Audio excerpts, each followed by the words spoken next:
And I'm very grateful to the Sati Center for issuing this invitation. And I'm really inspired by the fact that everything here is offered on a dana basis. So we're entering into a relationship of mutual support where, the folks behind the scenes of the Sati Center are donating their time because they want to make Dharma events more widely available, and there's no registration fee to participate in this.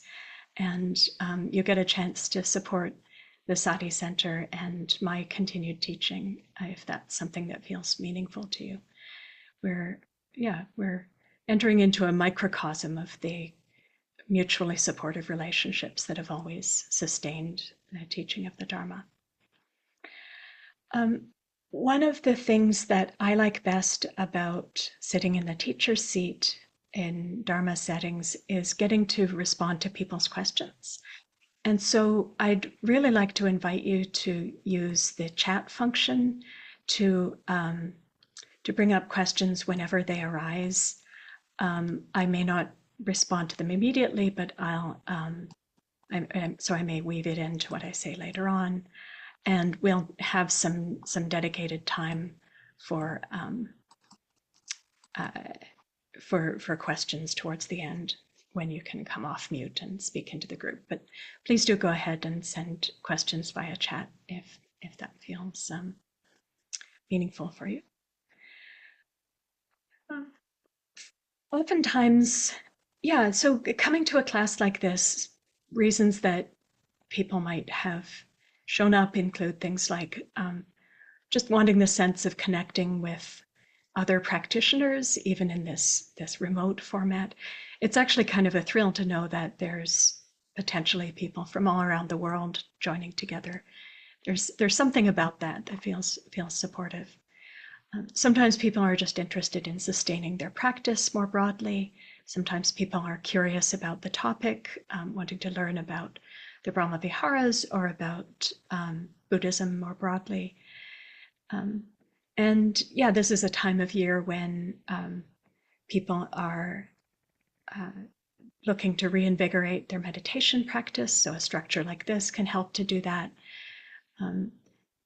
This is also a time of year in general when having a way to highlight beautiful qualities of the heart, like kindness, feels pretty salient. Like when the external world is dark, it's a good idea to do whatever you can to brighten the inner world. And I don't think I need to tell anybody that this is also a time in our collective lives where we need all the resourcing we can get. If you've looked at the news ever, you know what I'm talking about. Things are challenging right now. And so having all of the kindness we can muster, all of the patience we can muster, will really help us to stay steady as we turn towards the difficulties of our shared lives. And I don't know, I think that's something that feels important to me about meditation practice in general. This might have been Sharon Salzberg who said this, that we don't meditate to get better at meditation, we meditate to get better at living. And that feels meaningful to me, right? Like we're just trying to build some skills that are going to serve us as we come into our complicated lives. So what are we talking about in this series in particular? The topic is the Brahmaviharas, and that's a Pali word, so Brahma or divine, heavenly, and Vihara is just an abode, a dwelling place. So the heavenly abodes, I think of them as the best places to hang out. We're making a happy home for the heart in these practices. We're cultivating goodwill, friendliness, loving kindness, compassion, joy, sympathetic or appreciative joy, and equanimity. And so we're also going to be talking about how these qualities relate to each other. So in each of these classes, we're going to do some practice as well as me talking and I hope you bringing forward some questions that I can respond to. Yeah, and so these four qualities are the way that an awakened being would respond in a relational context. So, sometimes when we talk about, and so from that point of view, like this is not separate from any other part of our meditation practice. Sometimes when we talk about enlightenment or awakening, the uprooting of greed, hatred, and delusion, like people can somehow get the idea that that's like a numbed out way of being in the world. And that's the opposite of the truth. Joseph Goldstein quotes one of his teachers, I don't remember who, saying, compassion is the activity of emptiness. So when you really get that there's nothing here to cling on to, there's nothing to obstruct the free flow of kindness, the desire of the heart to care, to connect. So as our ordinary, as the rest of our practice, whatever form that practice takes, unfolds, these qualities naturally come to the foreground more and more. And we could think of cultivating the Brahmaviharas deliberately as being like rehearsing for enlightenment. Like once greed, hatred, and delusion are no longer a problem, these qualities are just going to be, where we hang out. And so we're going to start with this quality of goodwill. This is the heart that connects. It's a basic willingness to see the humanity of other beings. Is it just me, or does that seem like it's in short supply these days? Like the moment two people get into disagreement, it almost feels like we're more predisposed than ever to kind of shut down to each other. And so this basic willingness to see each other as human feels so important. The basic orientation is towards connecting, opening, valuing the happiness of others as well as our own. There's a story of an encounter between a student and the spiritual teacher, Ramana Maharshi. The student asked him, how should we treat others? And he said, there are no others.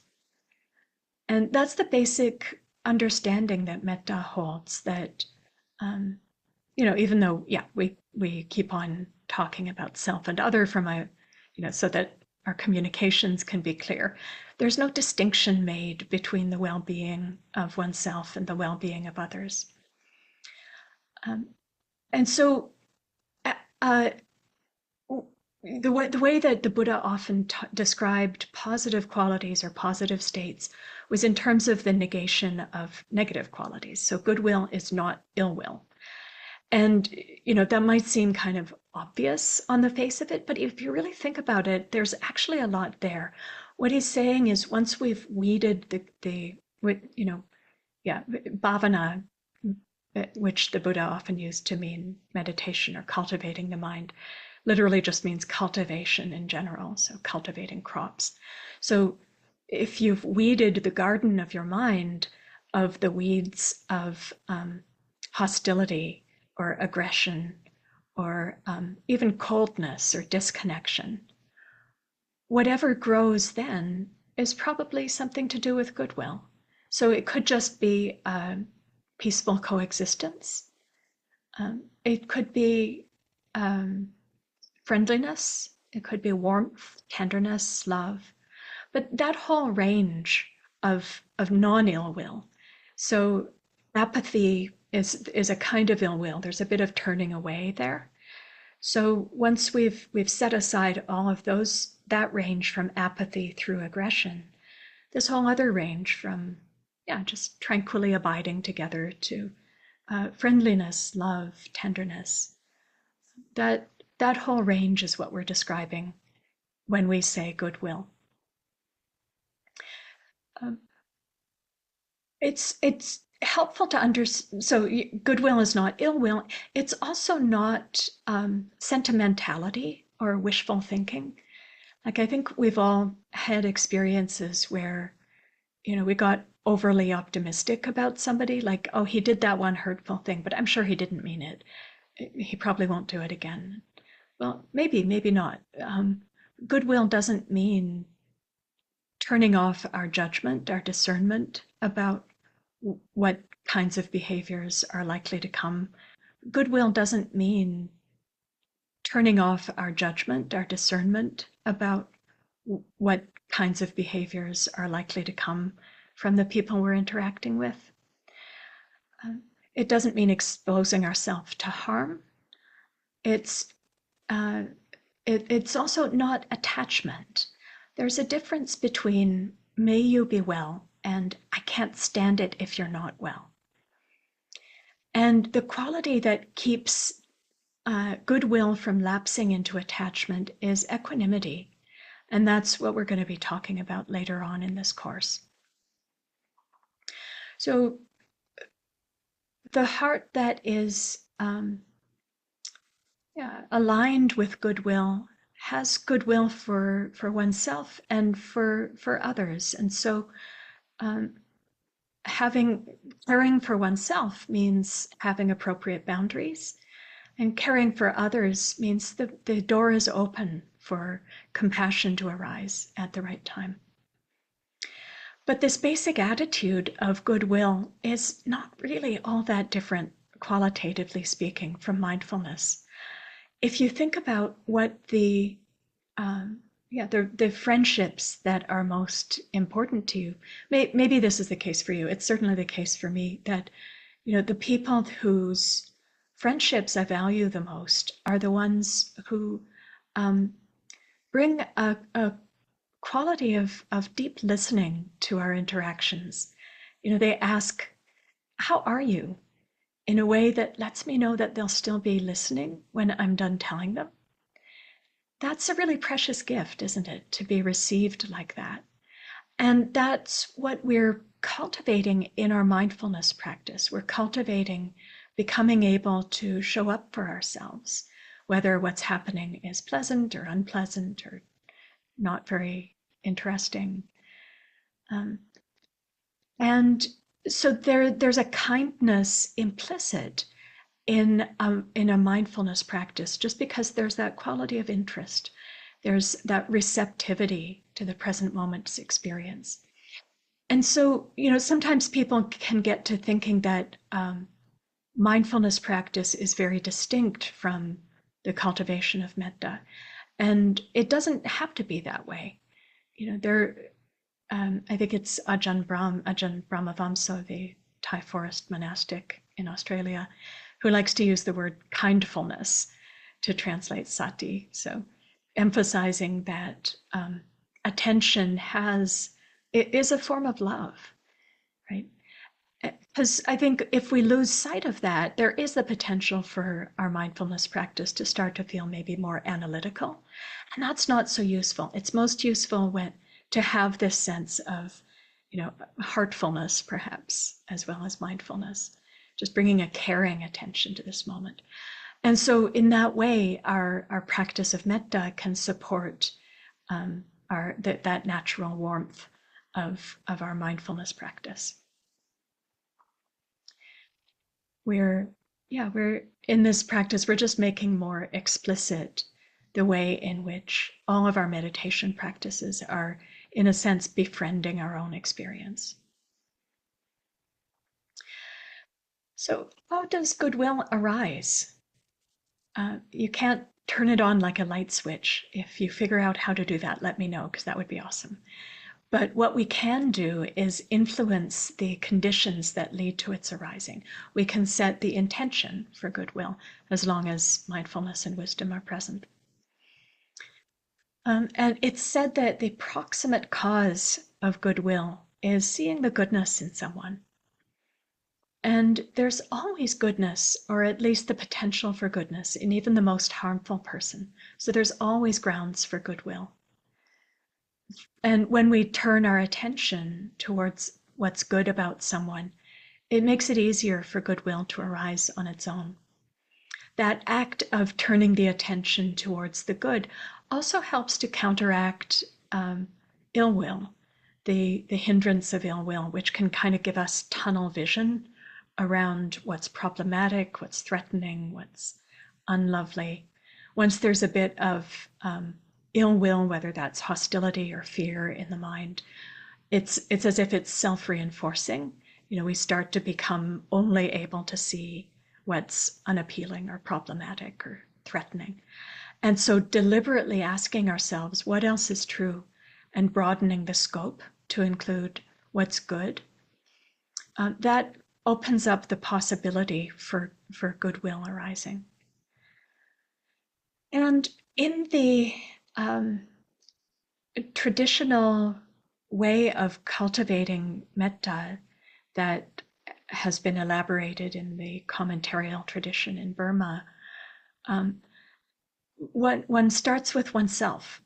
So traditionally it's said that that's the starting place because it's the easiest. We'll start with that as well because it is natural to be most involved in one's own well-being, but it is challenging, but it's also essential. So for the naturalness of it, so there's the story from the suttas of King Pasenadi and his wife Queen Malika, and one night King Pasenadi opened up a can of worms by asking his wife, "Who do you love most in the world?" And I don't know, I would love to know more about the context of this question, because it sounds to me like he was fishing for a compliment, hoping that she'd say, "Oh, I love you most, of course, my darling." And what she actually said was, "Well, I love myself the most." And he was kind of offended, and he said, "What? No, like, what do you mean?" And she said, "Well, okay, who do you love the most?" It's like, "Well, I guess I love myself the most." Like, So they went to the Buddha, and the Buddha's like, "Yeah, that's true for every living being. Every living being is most deeply invested in their own happiness." And this understanding is the starting point for the development of wisdom, compassion, integrity.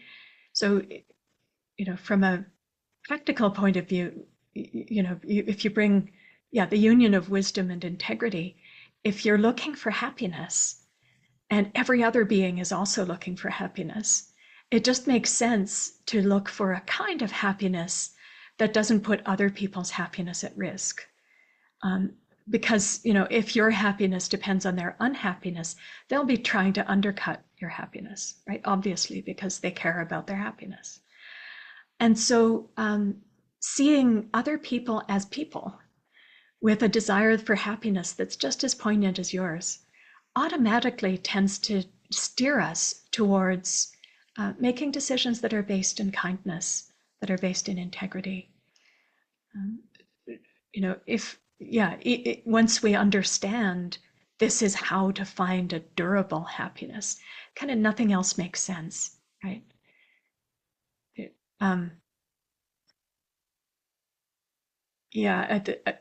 sort of dark story that I want to throw in there. So I forget where I read this. It was somebody who, kind of surprisingly to himself, had gotten a reputation as a futurist, and he was invited to a meeting of zillionaires, and they were asking about how to, they sort of had this dark vision of the future where social collapse was inevitable, and so they wanted to, they were asking him, so if we hire security guards to keep us safe, how can we ensure that they stay loyal? And he said, well, you need to spend the time up front to build relationships with these people so that they understand that their well-being and your well-being are tied together, and you can all work together for mutual benefit. And these zillionaires were like, ha ha ha, no. What we meant was, what brand of shock collar should we buy? Right. So these were people who were looking very hard for ways that they could make their happiness depend on other people's unhappiness, and yet have that happiness be stable. And I don't think they're going to succeed in finding that kind of happiness. Um, yeah, it's difficult times we're living in, and that's why we need to cultivate these qualities of the heart to keep ourselves safe from the inside out. So it's natural for every being to be invested in their own well-being and their own happiness. And yet, so if you think about the names that you might call a dear child, sweetie, honey, hunbun. My dad used to call me my little pomegranate. Um, and think about the names you call yourself. When you, I don't know, drop a glass and it breaks, do you call yourself sweetie? Or do you use names that are less kind, like idiot? So there's many reasons why so many of us have this programming around harshness and self-rejection. We live in a mainstream culture encourages competition and this sense of instability and lack, wondering if we measure up, trying to find a place where we belong, not having that kind of built-in sense of acceptance or enoughness. And so some kind of self-rejection seems to be trained into so many of us. And why it's essential to try to give ourselves some new programming is that you serve everyone from the same bowl. It's a lot of us take pride in saying that we take better care of others than we do of ourselves. But at 3 a.m. when you're helping a friend move and they locked their keys in the running car and it's just started to sleet, the kind of attitude that you'll have towards them in that difficult moment is going to be like the difficult things that you say to yourself when you are up against it. And so the more that we can learn to train ourselves in habits of kindness towards ourselves, the easier it'll be for us to be kind with others, even when things get really hard. And so the benefit of training ourselves in this kindness towards ourselves, when there's this inner sense of enoughness, of appreciation for ourselves, we're less dependent on what other people think of us. If you have a sense of a deep self-respect, appreciation, you're less jerked around by praise and blame. It's lacking that sense. It's really easy to become dependent on external validation or fall into, even abusive relationships if that's the only sense of getting, positive reinforcement. And the sense of self-respect keeps us oriented towards our deepest intentions, our deepest values, acting with integrity. And when we have this sense of looking at ourselves with kind eyes, there's this quality of resilience around taking in the full truth about ourselves, the ways that we mean so well and the ways that we fall short of living up to our good intentions. We can take in the whole story. And there's that expression, self-knowledge is rarely good news. But having this basic attitude of kindness towards oneself means that we can take in that mixed news with a sense of stability and resilience.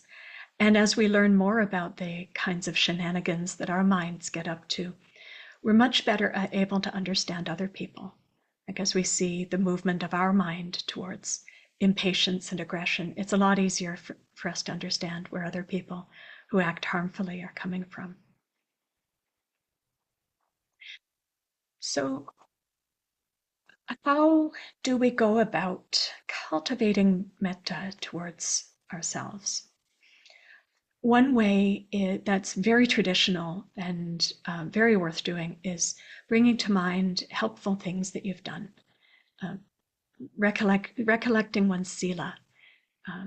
So this one can be hard for people to take in as a valuable practice because a lot of us have programming around not wanting to blow our own horns or like feeling like it's self-aggrandizing in some way to like name just helpful, kind, generous, wise things that we've done. But with a heart of metta and wisdom, that sense of self-aggrandizement just doesn't even arise. It's like, oh yeah, that was a good thing that was done. As it happens, it was done by me.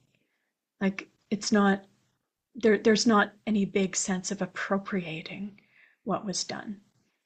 And so, we're not going to try this practice today, but I do recommend just spending some time on your own. Remember it, deliberately bringing to mind times when you were generous, when you took the trouble to pick out a really great gift for somebody, or times when you were truthful, even when it was hard, times when you were patient, and letting this sense of the goodness of those past actions, right, just see what effect that has on the heart. Notice if there's any like hesitation, or if there can be this sense of opening to allowing a sense of your own goodness. And then what happens then? Does the heart naturally warm up? You can also imagine yourself as a small child. There's this, yeah, actually, well, maybe you can see it if I turn on off my video. Can you see like my little profile picture right now? So that's me as a 6-year-old at a restaurant that on the kids menu advertised the world's biggest peanut butter sandwich. And I look so excited about the food. That's something that persists to this day. I do love me some food. And for me, something about that picture, it's like, wow, yeah, I remember, that sense of enthusiasm as a 6-year-old. And that little being, I do wish her well, right?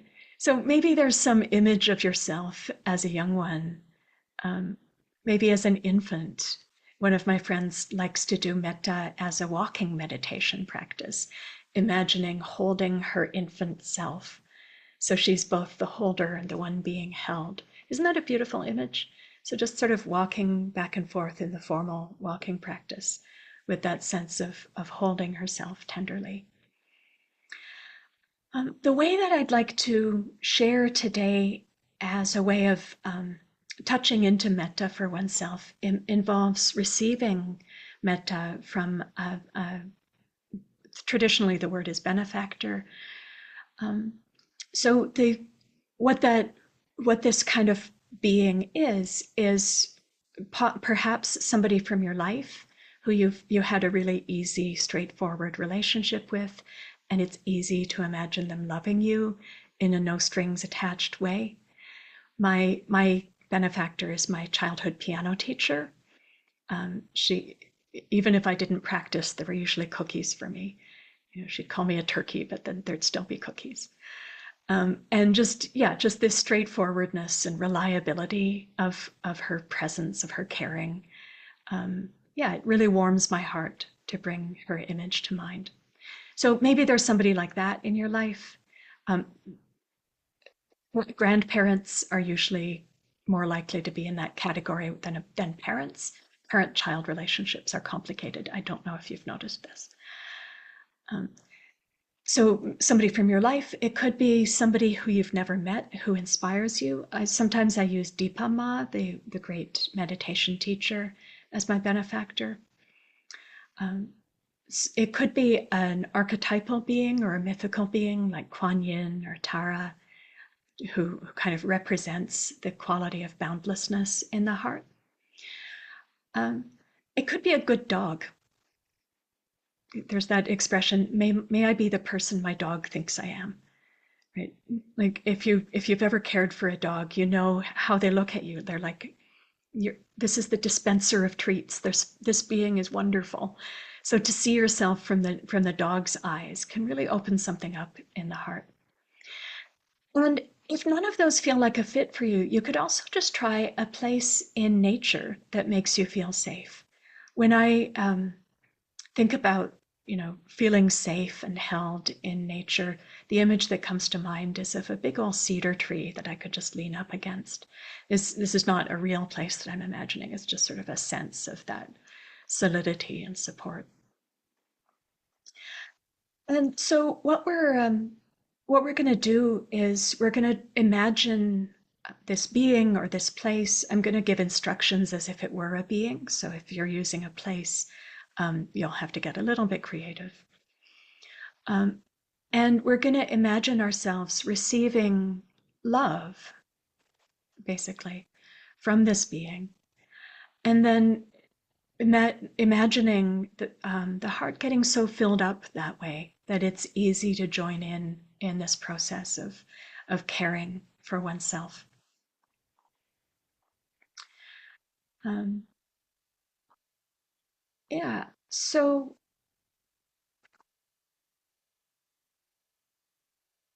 yeah, I think maybe let's just give that a try. So in this practice, we're going to settle into a formal meditation posture for, I don't know, 20, somewhere between 20 and 30 minutes. Let's find out. And when we're doing mindfulness practice or vipassana practice, sometimes it's actually helpful for the body to be a bit uncomfortable. It keeps you awake, if nothing else, or it gives you something interesting to take in. When you're doing a practice like metta, it's really helpful to be extra comfy. So just check in with the body, see if the posture you're in right now is a fit. If you're really sleepy, you might want to try standing up. If there's agitation in the mind or if there's pain in the body, you might want to try lying down. Just find somewhere comfy to lie down. And if a seated posture is okay for you, just make sure you have all the props you need so that the body can be as comfy as possible.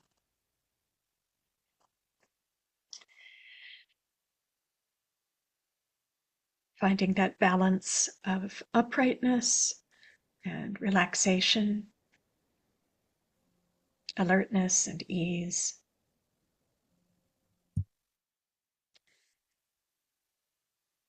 Noticing the body's weight being supported by the earth.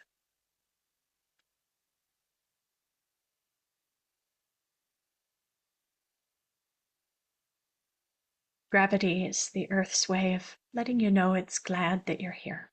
It's happy to have you around.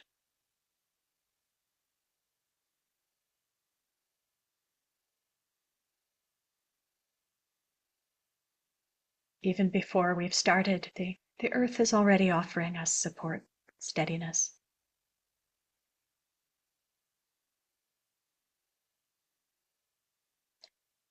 Sensing the body, the uprightness of the spine, maybe taking a couple of deeper breaths, noticing the range of motion of the ribs and the belly.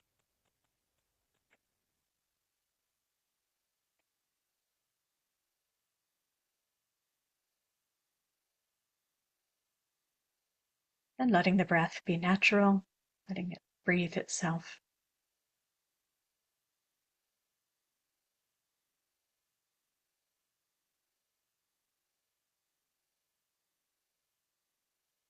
And bring to mind whatever being came to mind for you when I was listing off those options a few minutes ago.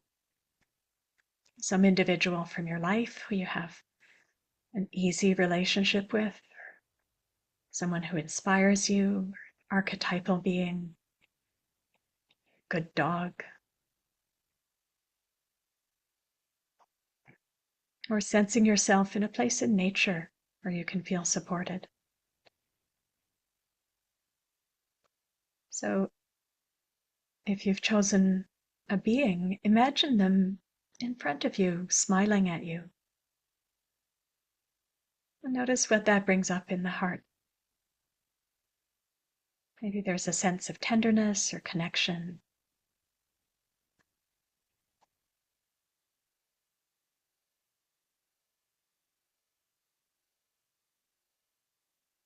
Maybe there's feelings of embarrassment or unworthiness.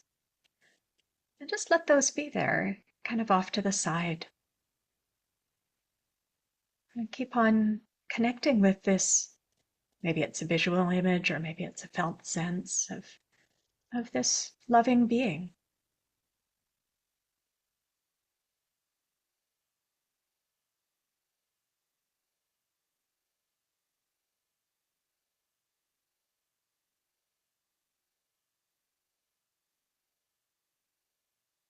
Because their heart is so vast, obviously, what they have for you is love.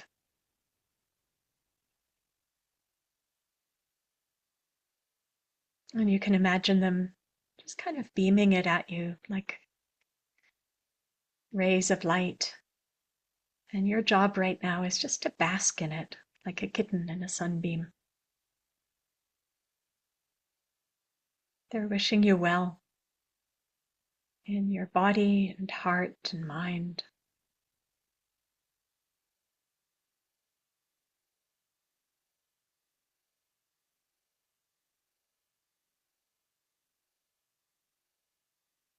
Letting that love in.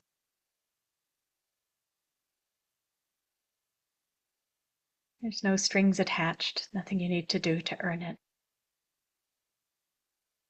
Just this vast, caring heart that's wishing you well.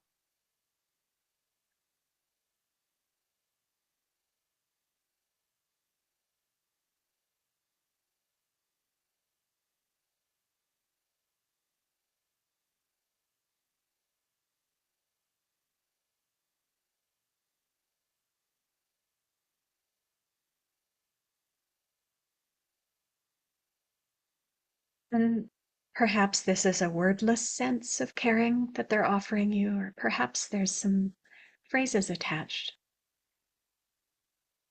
The metta phrases that I like to use are, may you be happy and peaceful. May you be healthy and well. May you be safe. May you live with ease.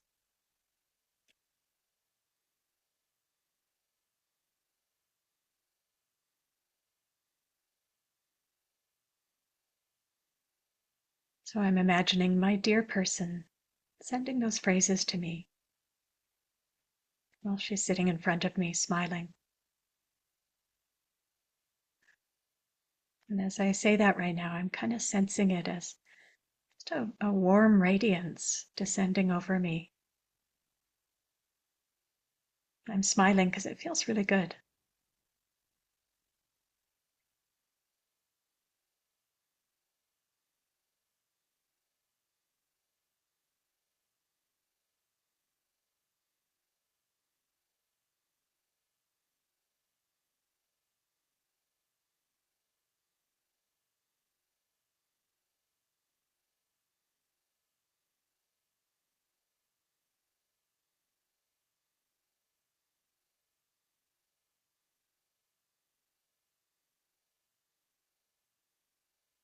Maybe they're addressing you by name, or maybe they're using a pet name for you.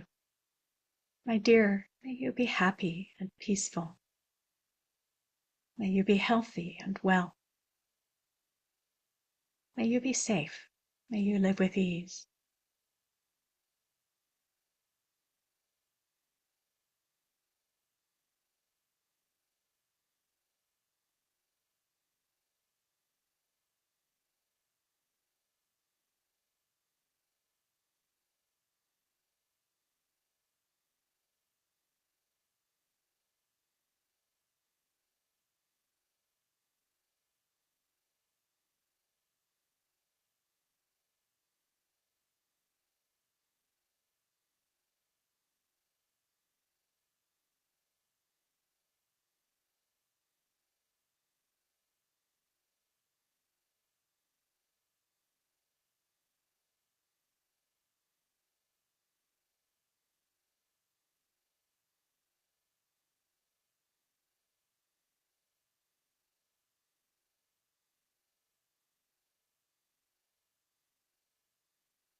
And you could see what it's like, maybe still imagining this dear person, this dear being in front of you, sensing their presence as you wish well to yourself.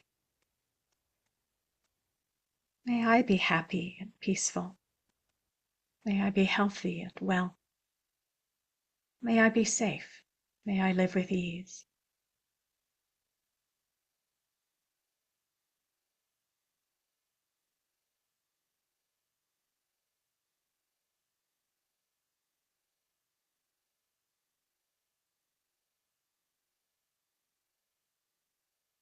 Noticing if there's any feelings of, oh, is this allowed? Yeah, it's allowed.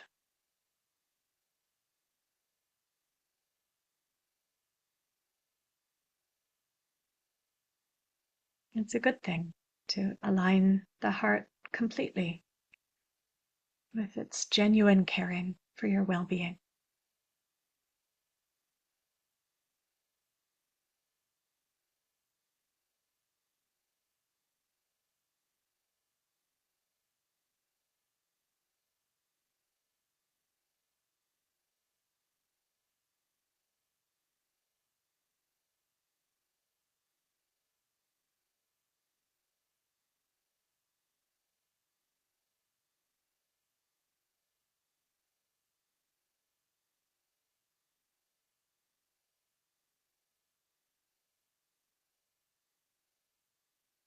May I be happy and peaceful. May I be healthy and well. May I be safe. May I live with ease.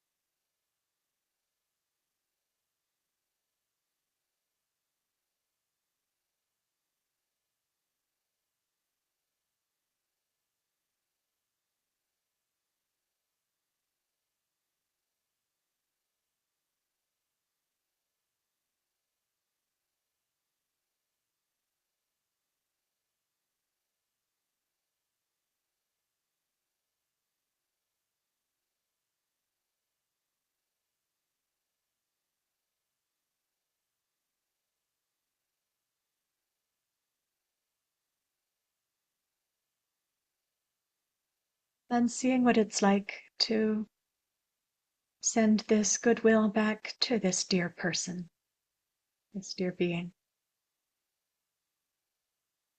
My dear one, may you be happy and peaceful. May you be healthy and well. May you be safe. May you live with ease.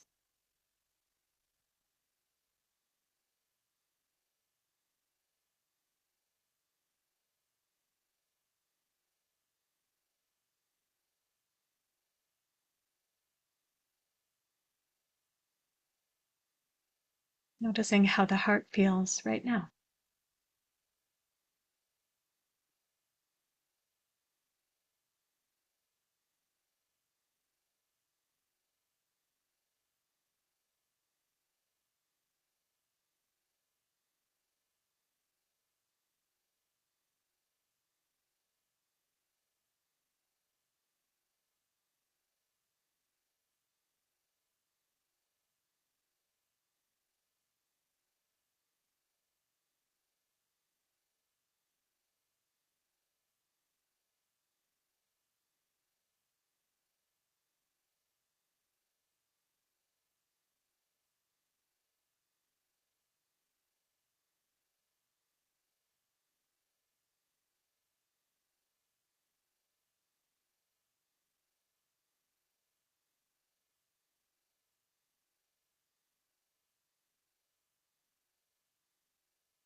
You could imagine the two of you standing together, as if you're looking at the both of you. May we both be happy and peaceful. May we both be healthy and well. May we be safe. May we live with ease. Notice what the heart feels like when you're directing goodwill at yourself as well as at the benefactor.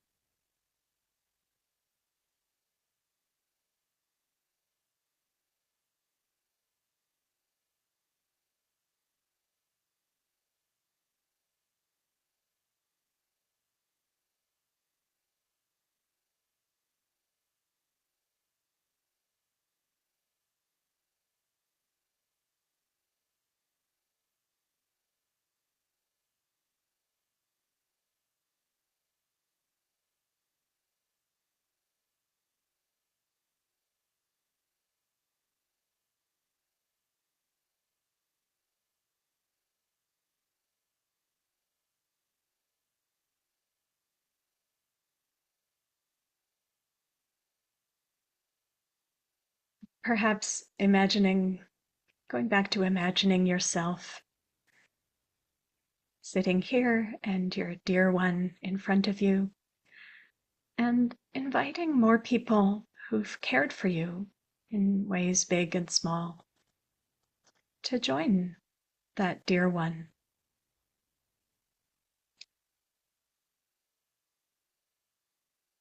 There was a time when I would often go into this one coffee shop, and by the time Edwin or Queenie saw me entering, when they saw me come in, by the time I got to the front of the line, they'd usually have my coffee ready for me. That made me feel very cared for. So I put Edmund and Queenie in my group of benefactors. Maybe there's somebody who extended some fleeting moment of kindness to you, holding a door open,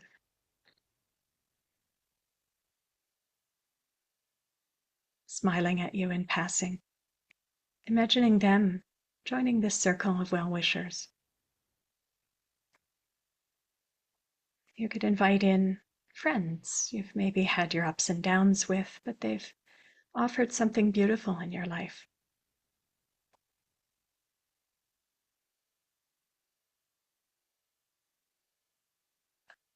All of these people standing in front of you, beaming kindness at you, beaming love at you, wishing for your well-being.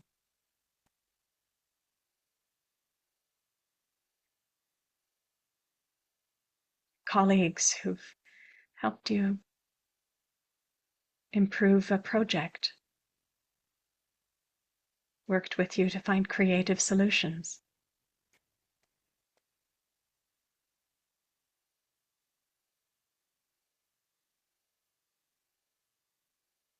Relatives who, again, you might have your ups and downs with, but you know they have your back.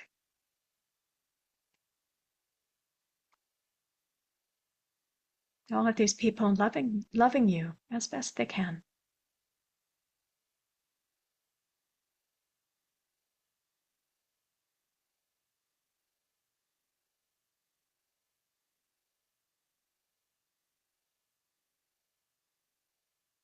Going back to just taking it all in, soaking it up like a sponge. All of the forms of caring that have been offered to you, even just today.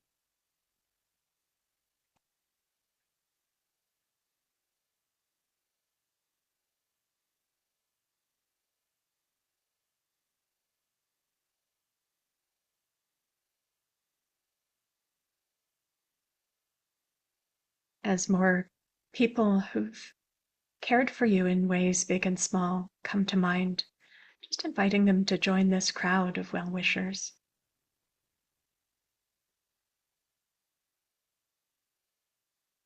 It's okay if this crowd gets unfeasibly large. It's okay if it feels like it's mostly people you've had pretty light interactions with. It's okay if it's all good dogs, that's fine too. We're just opening up to perceive care when it's available.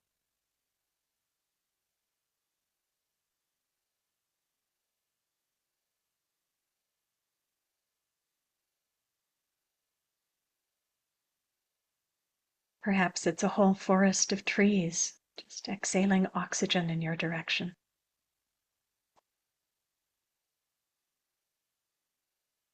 Our lives are sustained by networks of care. And it's really helpful to turn towards that.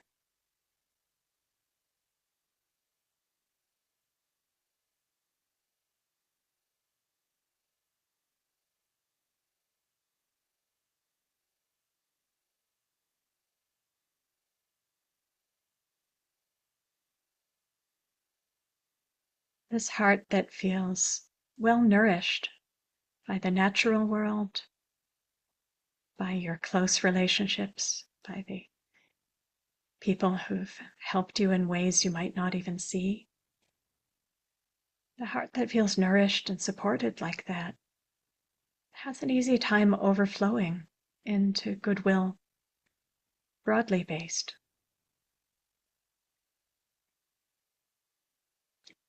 So perhaps still sensing your benefactor beside you,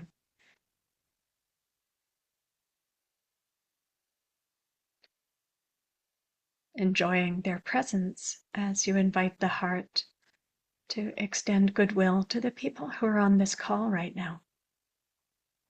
All of these people came together to support your practice. May they all be well. Notice if it feels good to extend that wish of caring.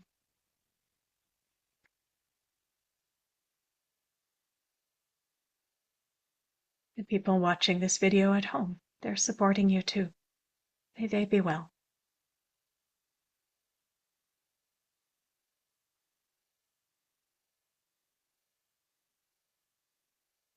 And as you're extending good wishes out like this, might it be possible to also receive them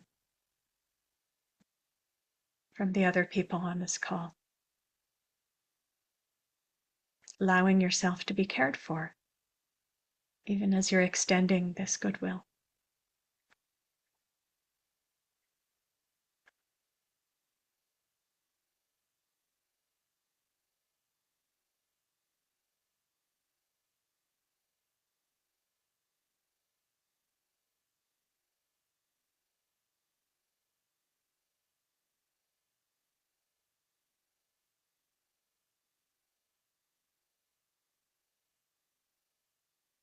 And sensing your benefactor's presence by your side again, and extending this goodwill to the people who are near you.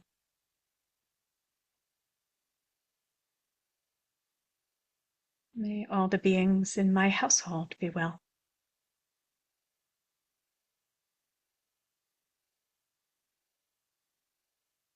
May all the beings in my building be well.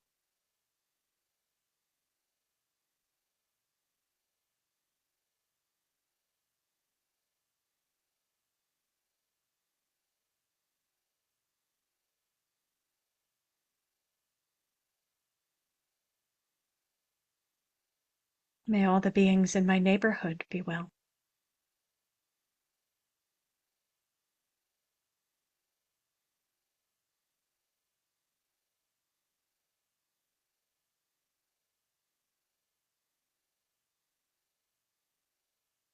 Inviting the heart to grow larger and larger, supported by the presence of your benefactor.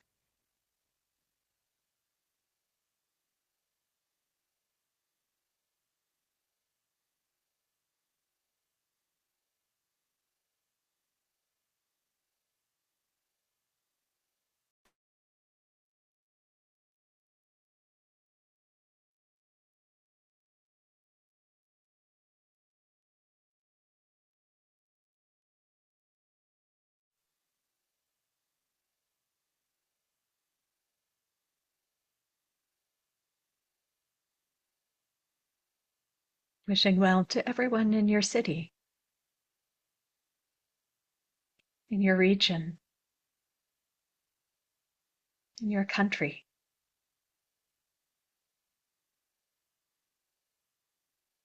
Perhaps to everyone in the whole world.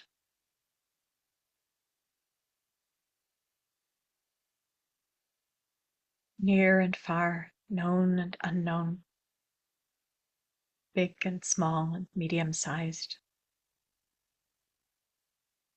those living now and future generations. May everyone everywhere be happy and peaceful, healthy and well. May they be safe. May they live with ease.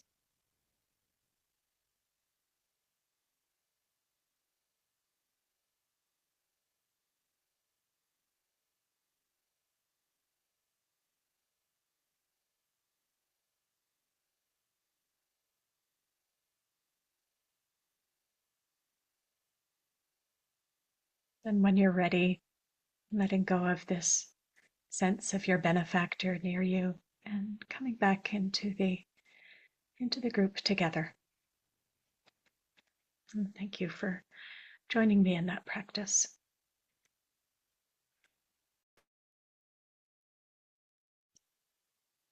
So I'd just like to pause and see if there's questions or comments about how that practice was for you or about anything I shared.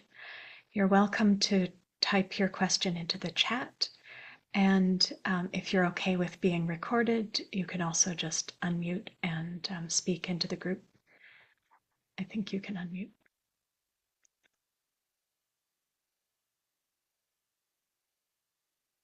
And while you're thinking of what you want to share, maybe I'll just share a poem. It's called God Says Yes to Me. It's by Kaylin Hott. I asked God if it was okay to be melodramatic, and she said yes. I asked her if it was okay to be short, and she said, sure is. I asked her if I could wear nail polish or not wear nail polish, and she said, honey, she calls me that sometimes. She said, you can do just exactly what you want to do. Thanks, God, I said. And is it even okay if I don't paragraph my letters? Sweet cakes, God said. Who knows where she picked that up? What I'm telling you is yes, yes, yes. What I like about that poem is the way it captures that the quality of metta that holds what is with an attitude of yes.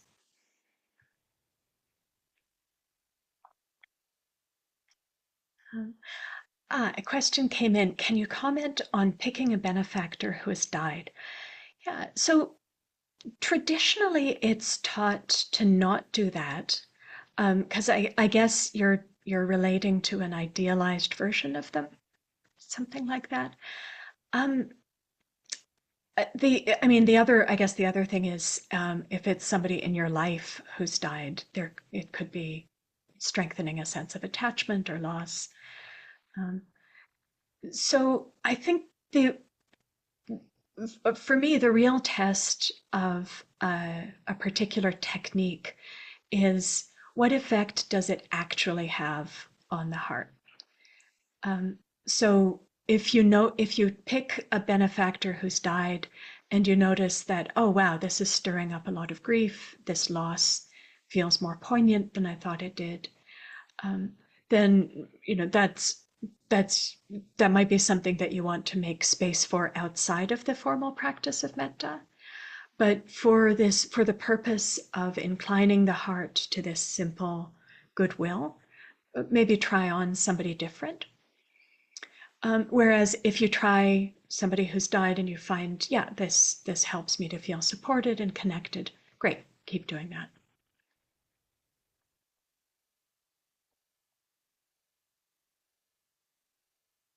Any other questions or comments? Does consistency in using the same benefactor, is it important to building this practice? Or can we be playful with different benefactors? Yeah, again, there, I think it's important to look at what your circumstances are and what you're trying to encourage in the mind. So if you're trying to use metta as a concentration practice on retreat, for example, it can be helpful to be quite simple and have one benefactor that you stay with for a long time and build up a kind of momentum with that one benefactor. If you're doing a short period of metta in everyday life, it can actually be quite it can enliven the heart to do the practice that I was offering of bringing in a whole crowd of different benefactors, or else to have one at a time kind of come through. So yeah, I think if you're trying to get a real sense of kind of the vividness of metta or the different flavors that it can take, working with different individuals in a quicker succession can help with that. The downside can be that every individual you bring to mind can have different stories attached to them, and so the mind can get stirred up without you even necessarily recognizing how much it's commenting on each of these people. So, but again, we really do have to learn to be our own teachers and see what effect is this choice that I'm making having on my mind right now.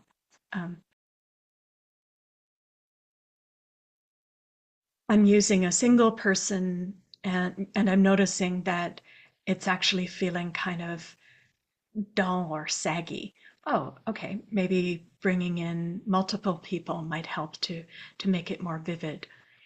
I'm bringing in a crowd of people and it just feels too crowded. Okay, let me simplify.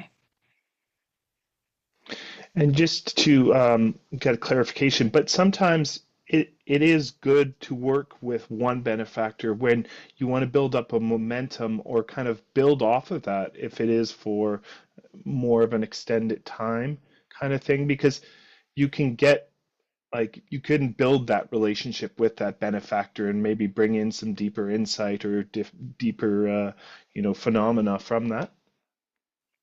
Yeah, especially with somebody where, there is that sense of kind of a trustworthiness of the connection, like just getting the heart used to that like flavor in a simple way. Um, like, for many of us, like we're as adults, we kind of have to learn afresh, like what is it like to be cared for in a no strings attached way, right?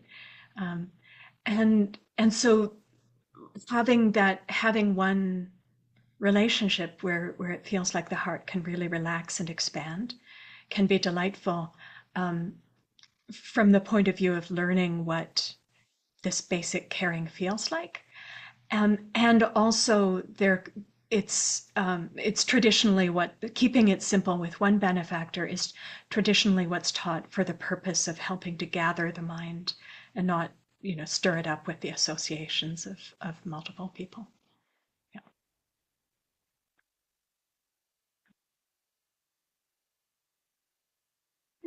Anybody want to share anything about how that practice was for them, or anything you're curious about, or insights you've had?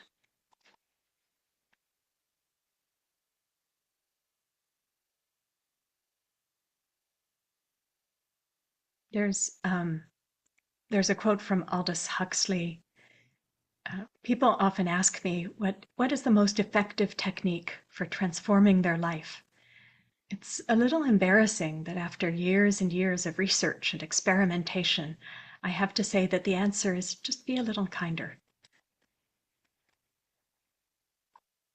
This basic attitude of kindness, of friendliness, can be so powerful if we let it.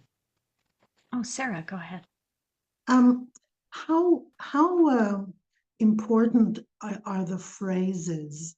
Because I found myself going, oh, I can't remember what the pairing is, and I had to stop and say, forget it. Just the highlights of well, happy, safe, whatever I could remember. Not worry about why is happy twin with whatever it is. I can't remember now. Why I was getting not the story of the benefactor, but the story of the phrases. And Yeah, that's That is great. brilliant. So the phrases are 100% just a skillful means. And so there's a number of ways of relating to them. One is if you grew up speaking a language other than English, some people like to come up with phrases in their native tongue. Sometimes that can help to make them kind of land a bit deeper. Um, Sometimes it's helpful to have just a single word that you drop in. So don't worry about using this a complete phrase. Just dropping in the word happy can be enough to kind of incline the mind in that direction. Um, I think when I find complete phrases are helpful is when the mind is starting out quite chatty, like it gives the mind that mental activity, something to kind of merge with, if I'm giving it something kind of complicated to say over and over again. But certainly, if the mind is already quite quiet, giving it a complicated phrase to say it would just stir things up needlessly. So just a single word could be helpful. The other thing to know is that the way the Buddha originally taught the practice of the Brahmaviharas was as a completely wordless radiation, just kind of this sense of the heart that expands in all directions. And so this, I don't know, technology, this scaffolding of using individuals that we're bringing to mind and phrases at all it's kind of a later development to help people kind of find their way to that sense of just abiding in this boundless heart. And so, if it feels like that's kind of wordless abiding is more welcoming for you, even to start with, then that's great. That's not a problem at all. There's no requirement to use the phrases. It's just I find that when the mind's chatty, it gives something to latch onto, and even when the mind is sort of medium, even then, using a word or two now and then can help to just brighten things up.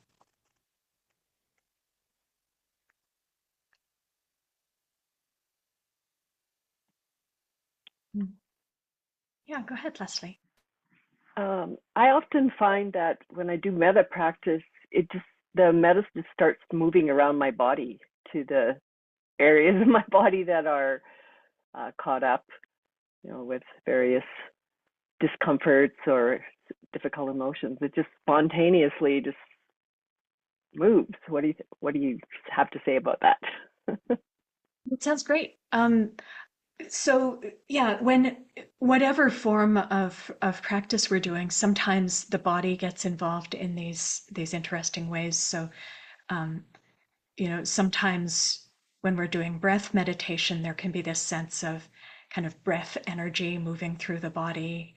The attention can get drawn to different parts of the body at different times, and metta for self includes metta for the body, right?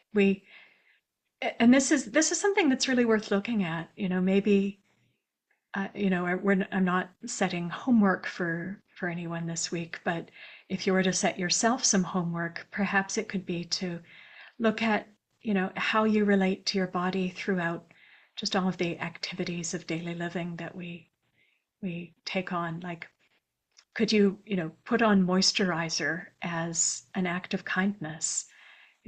This one struck me one time when I was in a rush and I was like sort of slapping moisturizer on my legs as like a chore, and I'm like, this, I feel like there could be a different way of doing this. um, and yeah, so paying attention to touching oneself with kindness is important. Um, Perhaps actually we might even have time today to do this.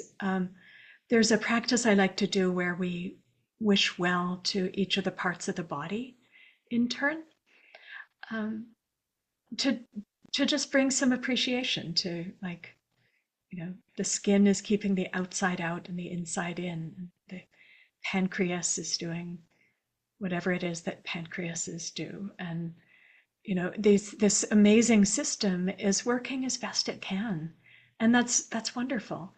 And I think especially at this time of year where there's, however one relates to diet culture personally, like there's just so much chatter about, oh, of course everybody's going on a diet right now. Like, and that, like that attitude that the best body to have is a small body. Like, what, really? Like, it's still just skin, flesh, and bones, right? Like, why not bring an attitude of appreciation to like this amazing series of complicated systems that's working together. And yeah, and so deliberately directing kindness to all parts of the body is a wonderful practice to take on. And if you find as you're doing like a practice of directing metta to a particular individual, you might find that like the feeling of metta feels more vivid in first one part of the body and then another, and that's fine. Um, does that get at what you were asking about, Leslie? Yes, sometimes I just let it go, but wherever it wants to go. And other times I think, well, maybe I should bring my attention back to my heart, because that's where you're supposed to do metta. But it's gone down to my left foot and it's working on something down there. And I'm like, oh, should I yank it back to my heart, or should I just let it hang out my left foot? I guess I can just experiment.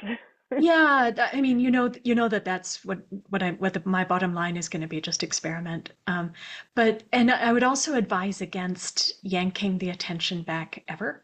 How we direct the attention is very important. If there's a sense of like inviting the attention to land in a particular place, that's fine. If there's a sense of insisting that the attention be in a certain place, that's actually setting up like a dynamic of harshness or perfectionism that, we've all already done enough of that. We don't need to practice that anymore. So not to pounce on a particular word from what you shared, it's just that's a very common thing that people report, is this sense of yanking the attention back. And it's something that makes meditation way harder than it needs to be. If there's this sense of being kind of in a subtle conflict with the attention. And so in this situation, if there's a sense of, yeah, okay, I've been told that the appropriate place to experience metta is my heart, but what I'm actually experiencing is my left foot radiating kindness throughout the whole world. Like, okay, why not, right? Like, how do we know that's not correct, right? So, letting your left foot be the dispenser of metta is fine. Why not, right?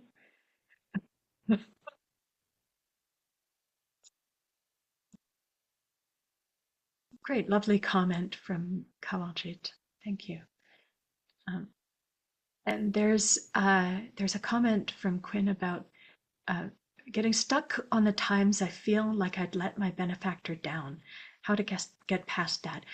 Yeah. So I think the first thing is to for the benefactor, used in the sense that I was using that that expression today. It's helpful to pick somebody who you've had a really straightforward, easy relationship with. So somebody where, there's just been like a friend, in any normal friendship, there's going to be ups and downs. There's going to be times when you rub each other the wrong way. And so somebody like my piano teacher, where the relationship wasn't quite like a friendship, there was more of a one-way nurturing going on, is a bit easier to use for this particular role. Just because, yeah. So as we continue to practice with metta, we shine the light of metta on our friendships and on our more complicated relationships where there's more expectation, more complicated history. And then we just notice, yeah, the mind gets stirred up with memories, with thoughts, with judgments, with evaluations. And we just practice relaxing all of that. That's all we do. Just, yep, the mind is going into a story about this relationship. Okay, I'm just relaxing back into this basic wish for the well being of this dear person who I've had these ups and downs with. Um, if feelings of remorse get really strong, so if feelings of remorse are kind of just there, they can be there in the background as most of our attention is with the this intention to cultivate this feeling of goodwill. And if feelings of remorse or thoughts about a particular situation get really strong, sometimes it's helpful to turn to a vipassana practice and just sort of shine the light of awareness on, oh wow, I'm feeling like this intense feeling of shame about something that happened 17 years ago with this dear friend of mine. Let me hold this shame with kindness and patience, not necessarily getting so invested in the ins and outs of the story, just what is it like to have this experience of shame? But may this shame be held tenderly, could be a phrase that I might use in a situation like that. And then as it subsides, as it shifts on its own, as it will, given time, as long as you're not getting tangled up in the story, just bringing the attention back gently to this intention of kindness, of goodwill. Human relationships are complicated, it turns out, and with anyone who we've interacted with for any length of time, there's going to be rubs of different kinds. And the practice of metta is not denying that those rubs exist. It's just turning the attention, it's inclining the heart towards this basic attitude of caring, this basic willingness to connect, letting go of any feeling that we have to get things right, letting go of any feeling of needing to be worthy of caring or connecting, and just aligning the heart with its capacity to connect. Yeah. Wondering if there's anything else for coming up for folks right now. Maybe I'll just read another poem right now. This is by a Swedish poet, Maria Wine. Love, but not the kind that runs on glowing feet to and from quick meetings, hunting and hunted down, wounded and wounding. Not the kind that gets high on painful goodbyes, but the love which gives peace and rest, which warms and protects. Love, but not the kind which has hardly stilled its hunger before a new one arises, not the frantic one whipped by demands, often more painful than divine, not the love filled with anxiety, scared of being burned, and at the same time scared of not getting to burn, but the mildly flowing love which dares to rest, and when the time is right, to arise from rest.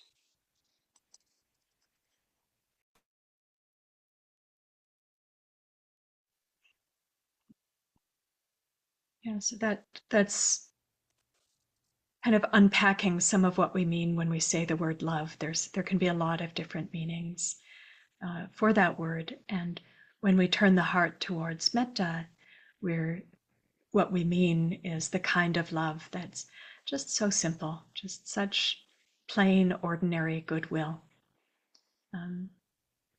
Next week, we're going to be talking about extending goodwill to more and more types of beings. And one of the things that we can run into when we do that is a sense of picking and choosing who gets to have our goodwill. And the Venerable Panyawati, a wonderful teacher, likes to say, metta isn't gold dust, it's dirt. It's just this very ordinary, fertile soil from which so many other good qualities grow. It's, you know, we don't need to pick and choose who gets to walk on the earth. It's just there. It's just there for them.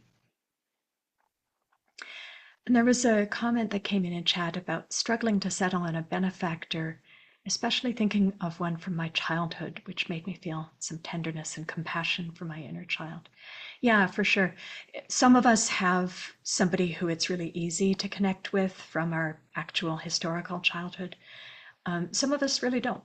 And so we need to pick somebody who we've never met, who inspires us, or an archetypal or mythical being, or a dog or a tree. You know, it's fine to get really creative. The key is to find somewhere where it feels like the heart can really relax, whether it's in an actual memory of a relationship or kind of more of a sense of how it might be to be with somebody deeply caring in this no strings attached way.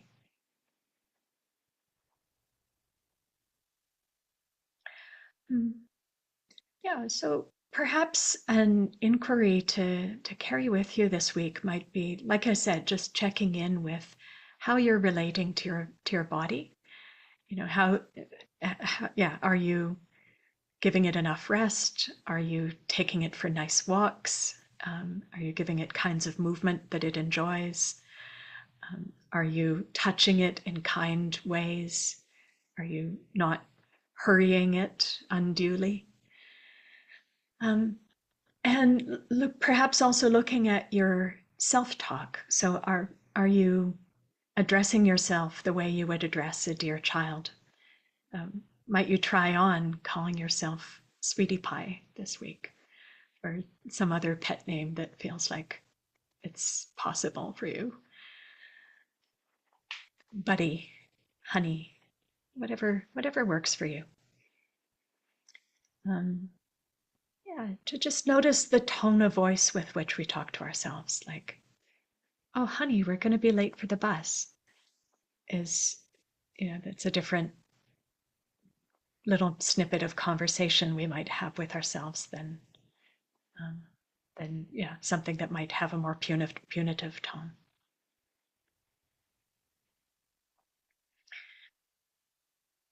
So I'm wondering if, I feel like this might be an okay place to wrap up for tonight, but I'm wondering if there's any last things that people are curious about.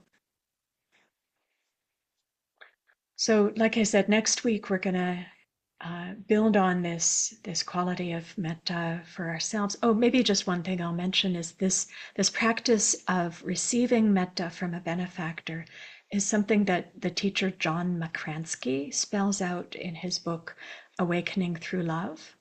So if you're curious about this particular flavor of the practice, that's one place you could start. Yeah, it's a bit different than how metta is offered in the Burmese tradition, where you're starting just with yourself.